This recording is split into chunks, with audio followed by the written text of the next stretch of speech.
Hello and welcome to What It's Like. I never formally introduced myself. My name's Jay Anderson. Nice to meet you.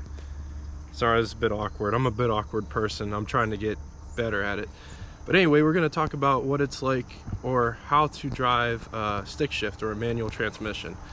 If you've never driven a manual transmission before, you probably have. If you have a tractor and you live on the farm, or you cut grass with an old lawnmower or something like that, that's technically a manual transmission.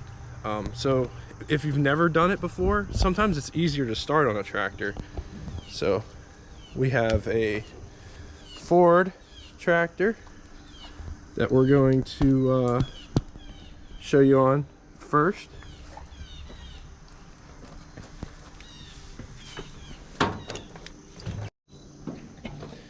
Starting procedure is the exact same. So if you are starting a manual or a stick shift driven vehicle, you always want to push the clutch in first, even if you're in neutral. And you have to be in neutral with this or it won't start. This is a diesel, so you have to glow the plugs.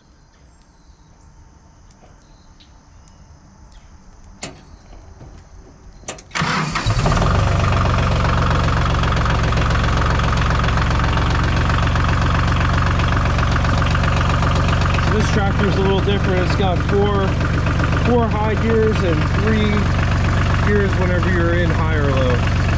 So we'll put it in 3rd gear, 3 and 3. It's got a bucket, so you have to lift that up unless you don't want to move anywhere. You just gently, it's all about linear transition. Just gently remove your foot from the clutch, and then you're moving.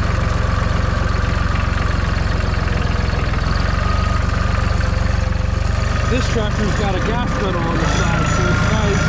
Most of them have hand throttle. So this one's just like learning how to drive a stick for real.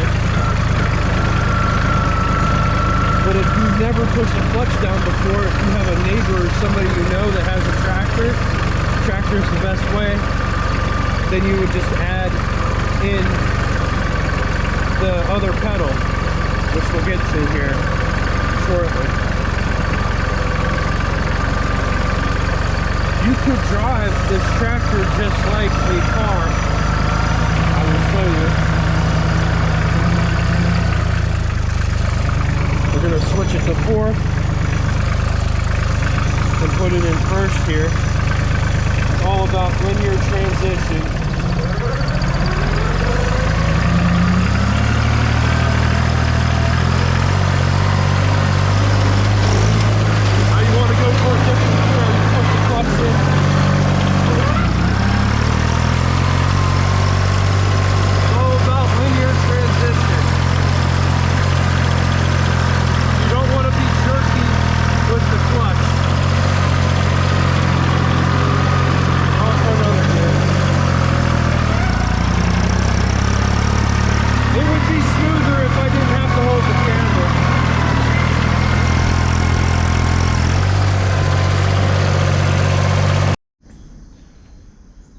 So the tractor has a hydraulic clutch. We're going to drive the 52 Chevy truck here right quick, and it has a cable/rod clutch, which they operate differently. Same principle, same everything. They feel differently whenever you're pushing down on them.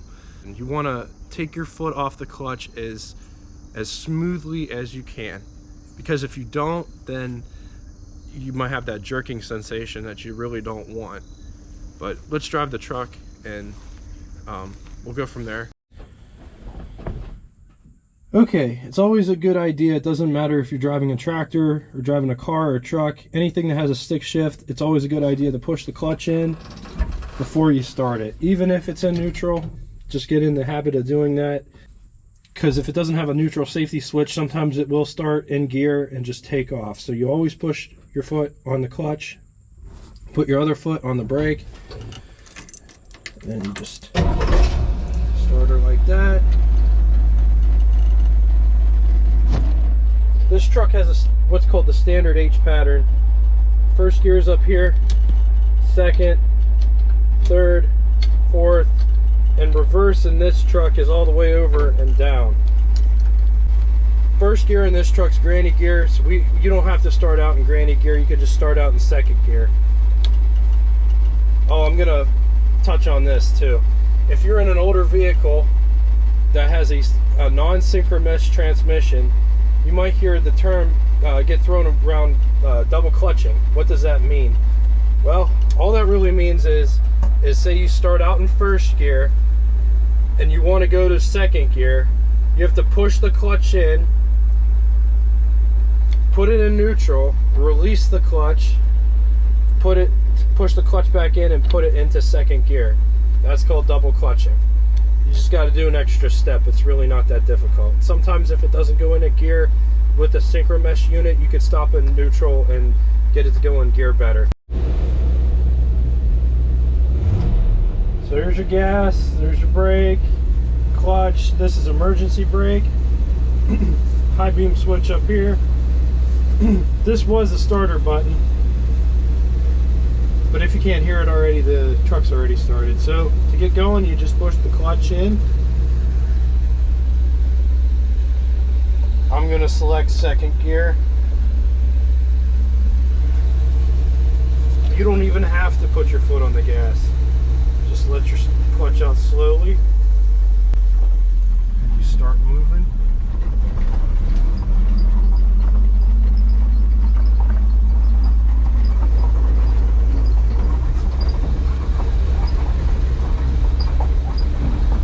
What happens if you have to push the gas down? What do? Well, it's kind of a juggling thing. You just kind of you slowly. It's all about linear transition. Slowly take your foot off the clutch. You can hear the engine start to bog down as you're trying to move.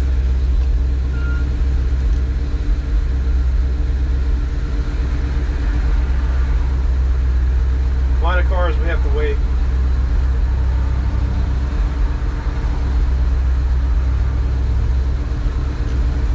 Alright, to get going, you just pull your foot off the clutch. Another car. Never fails. Alright, so you pull your foot off the clutch just a little bit, and you give it gas with the other one, and you're off.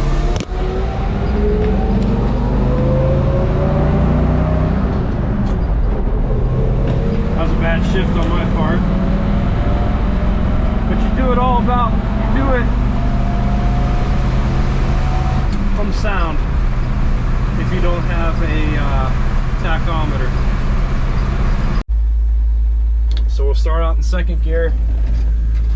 I've already selected the gear. All I have to do is pull my foot out, and you pull it out nice and slow, nice and linear, and you take off.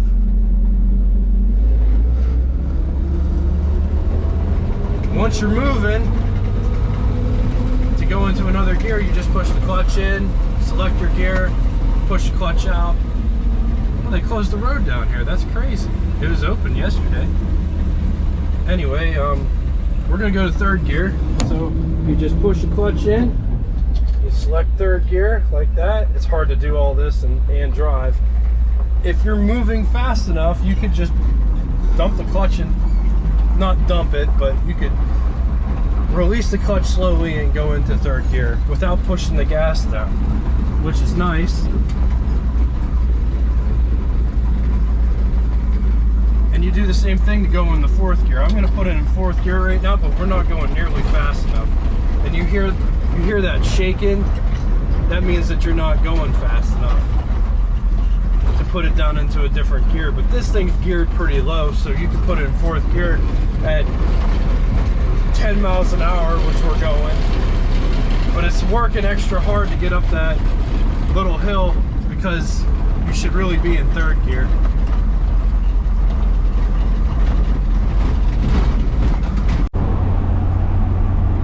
So like I like to tell all my friends, there's pros and cons to everything. The pros to manual driving transmission is they are cheaper to maintain / rebuild. You don't have any coolant lines running anywhere, so that's not a threat. Because if you ever break a transmission line on an older car, like if one ruptures, transmission fluid is highly flammable. If it hits anything hot, your car can catch on fire. It's a threat. Whereas with this,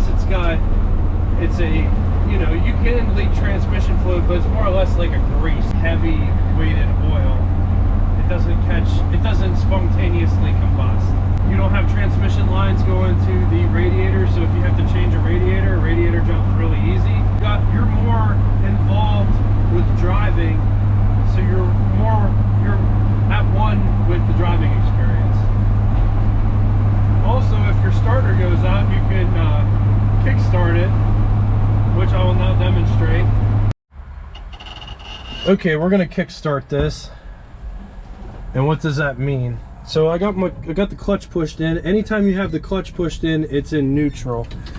So you're gonna turn your key on, which it's on, and you want to select a gear that isn't too low or isn't too high.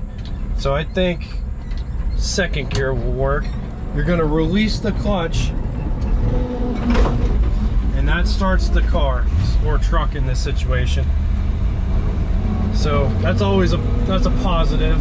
You don't want to select the gear too low or too high, because if you're too high, then it might not catch in there, right? If you're too low, it'll start bucking real bad whenever you eventually start it. But that comes in handy if you don't have a starter, or it won't start for whatever reason. If you have a big enough hill, sometimes you can get it to start. It's just a good trick.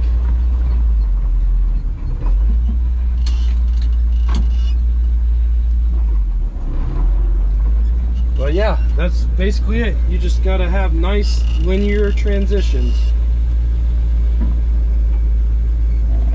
Also, another thing to note is a lot of these older vehicles, like, none of them have hill assist, which is like a new feature on newer cars, that if you have an automatic and you're starting out on a hill, it'll hold the brakes for you. There's none of that in the older cars. So like, if you're starting out on a hill, it takes a lot of practice, but you could just hold the accelerator just a little bit, and you're just gonna move just a wee bit. When you're on a hill, there's resistance, so you could just hold the clutch out just a little bit, like just engage the clutch just a hair, and then whenever the light turns green, just let it out the rest of the way and then start pulling away. The cons are, when you get into a situation like you're driving in traffic, that's not fun. It's not fun to push especially if the clutch is heavy. This truck, the clutch is not heavy. It's a cable/rod type, so it's not overwhelmingly heavy. But I've been in vehicles like, I had a Ford Explorer, and I think that was the heaviest clutch of any vehicle I've ever owned. It was like pushing down a 20-pound weight every time you wanted to stop. It was a hydraulic clutch, but it was really hard to control, especially when you got in traffic, your leg wanted to cramp up. It wasn't fun. This one's not so bad. The biggest downfall is, especially with driving older stick shift vehicles, is people are jerks, and they'll get right behind you. And like, yeah, no matter how good you are driving a stick shift, it's still gonna roll back on a big hill, but people just don't have that common decency to give you the space that you need in case it rolls back. This truck luckily has the emergency brake right off to the side, so you can essentially cheat and depress the emergency brake if it's a really big hill. And then once you get, if you have to dump the clutch, dump it. Anything's better than hitting another vehicle and putting somebody else's life or car at risk. You don't really want to hit anybody. when the speedometer says 40, that's when you want to shift it, but it's different with every vehicle. You just kind of got to do it by sound. You could shift it anytime you want to, really, as long as it's not bogged down. And it's easier to know when your shifts are with the tachometer, because there's usually like a red line. This truck doesn't have a tachometer, as you can see by the dashboard cluster gauge cluster. If only I could talk. Okay, I wanted to end this video with a couple more pointers. So you don't have to go in order. So you could go from first to third if you wanted to, and it won't have any effect on, you know, the transmission or anything. You could start out in third gear if you wanted to. If you're going down a super steep hill, you could start out in fourth gear. You could start out in any gear that you want to start out in. You could go from fourth to second. But what you can't do is you can't go from any forward gear and slam it into reverse. Isn't a good idea. You could do it if you want to, but it's not, you know, it's not very kosher. As you're releasing the clutch, right as you're releasing it, you're slowly pushing the gas pedal down to accelerate. Once your foot's off the clutch, your foot should be on the gas pedal. There's cases where that doesn't have to be, but so when you're releasing the clutch, you're slowly pushing down on the gas pedal until your foot is totally on the gas. And it's all about transitions. You want to have smooth transitions. You want to be smooth when putting your foot down on the gas. You want to be smooth when releasing the clutch. And when braking, you just do the same thing but with the brakes. I really hope this video helped you and you found out what it's like to drive a manual for the day. You know, if you have any questions, comments, concern, please shoot me a message in the comment section. Give this video a like, share, and subscribe, please. I want to grow my audience, and it really means the world to me. And thank you guys so much for watching. Toodaloo.